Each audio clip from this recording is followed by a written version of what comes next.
علامه اقبال وی پیر رومی خاک را اکسیر کرد، پیر رومی خاک را اکسیر کرد، از غبارم جلوها تعمیر کرد. وی پیر رومی خو چې کم دی نو د خاورې نه تریاق جوړ کړل، هغه دوایي جوړ کړه چې هغه د هر مرض علاج دی. او زما د خاورې نه او زما د غبار نه د ګرد و غبار نه هغه چې کم دی نو جلوې جوړې کړې. نو ځکه چې کم دی نو د علامه اقبال شاعري چې کله د رومي نه اثر اخیستی دی نو بیا په هغې کې ډېر سوز پیدا شوی دی.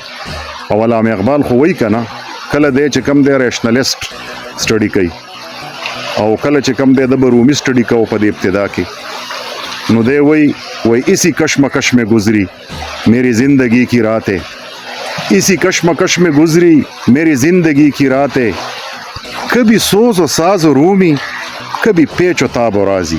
یعنی کله چې کم دی د رومي سوز او ساز دی او کله د رازي چې کم دی نو پیچ او تاب دی، د هغه کمپلیکیشنز دي. نو دغه وایي علامه اقبال ته تپوس کوي د رومي نه په دغه مکالمه کې چې چشم بینا سے ہے جاری جوئی خون، چشم بینا سے ہے جاری جوئی خون، علم حاضر سے ہے دین زارو زبون. و یره زما د دې سترګو نه چې کم دی که نه نو د اوښکو ولې روانې دي، ولې ترې روانې دي په دې وجه چې د دې زمانې د علم چې کم دی نو د دې وجې نه خو د دین ډېر خوار وزار شو، ډېر زبون حاله شو، ډېر بد حال دی د دین. نو پیر رومي ورته څه جواب ورکوي؟ دا جواب چې کم دی که نه نو دا د نندارو جواب دی.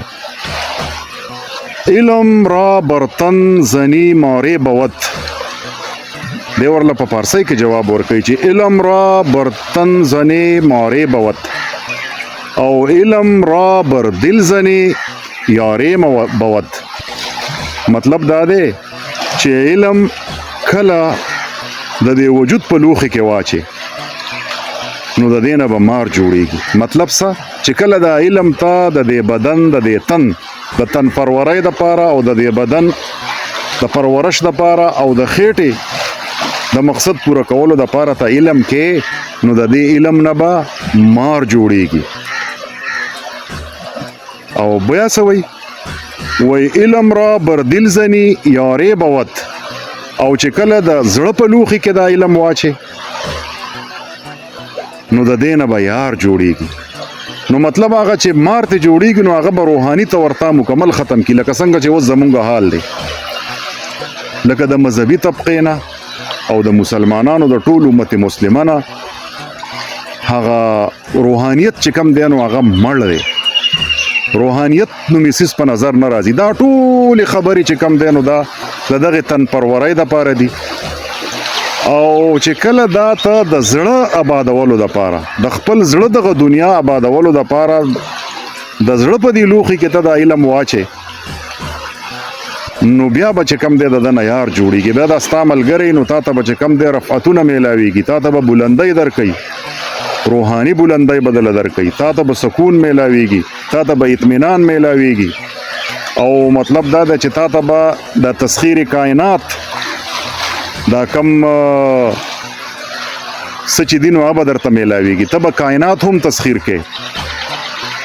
نو اصل کې خبره داسې ده چې دا روحاني علم د دنیاوي علم مخالف نه دی. ځکه خو علامه اقبال وایي چې گوهر میں ہو لا الہ تو کیا خوف، په دې زړه کې د لا الہ دی نو څه یره ده.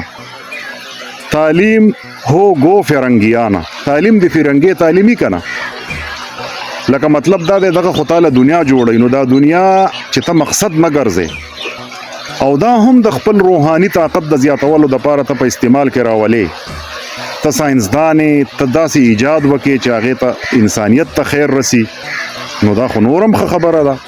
خو خبره داسې ده چې څنګه چې د رومي خبره کوي که نه چې مطلب دا علم چې کم دی دا کله د خېټې د پرورش دپاره او د تن بدن دپاره د ده د پرورش دپاره دا علم حاصلیږي نو دغه علم چې کم دی نو دا روحانیت چې کم دی نو هغه وجني. زمونږ بدقسمتي دا ده چې کله مونږ د انګریزانو غلامان شو نو مونږ هغه غلامانه ذهنیت د اوسه پورې لکه د هغې پرورش کوو او د علامه اقبال چې څوک مریدي هندي دی د پیر رومي د هغه د تعلیماتو نه مونږ هېڅ سبق زده نه کړو. څومره خلک دی زمونږ څومره سیاستدانان دي څومره حکمرانان دي څومره نوابان او جاګیرداران دي چې هغه د علامه اقبال په میسج باندې پوهېږي.